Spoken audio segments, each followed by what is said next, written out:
The 1990s was a changing time for gaming. While it would ruin some companies, and bring some companies a little bit of extra cash. 3D was moving in, and companies were quickly trying to figure out how to port their classic arcade and console games to the 3D market. Some companies opted to make completely different characters and scenarios for their 3D games. Many games that did not exist during the 8-bit and 16-bit era started during the 3D era. And along with that, many games died during that era. And companies too. Today we're going to dive into the 3D era of gaming and see just what made it such a special era in gaming history.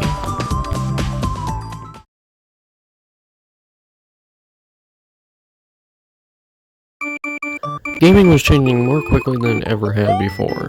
Games that were only 2 years ago the only way to fly were becoming completely obsolete, as better graphics and processing abilities of consoles becoming more readily available for developers. Gaming was still relatively young and growing rather quickly, and one 2-letter acronym was speeding it up by a lot. 3D. 3D had recently become available, and was taking computers and consoles with it. A 3-dimensional rendering revolution. The basic concept had existed for years. These games were amazing for their time and did reflect the idea of 3D. Movement and height, width, and depth. But these were not true 3D since true 3D was not possible at the time, at least on civilian computers. These were just 2D sprites and 2D generation methods put together to look like a 3D environment. Now, the reason why this new technology was so phenomenal was these were truly 3-dimensional objects. Sure, in the early years it still did reflect the old methods, but it was still phenomenal and caught people's eye.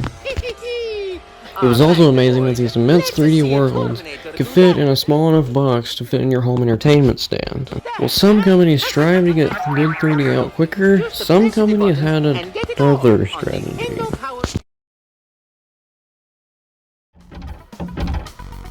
This is a port of the Windows 95 game 3D Space Cadet Pinball. It's a very, very fun game, but as you quickly see, there is a surprising lack of actual 3D. And this, Sonic 3D Blast. You would probably call this a 2.25D game, not a 3D game. Again, a very fun game, no 3D. Around this time, anything that said 3D was going to be popular.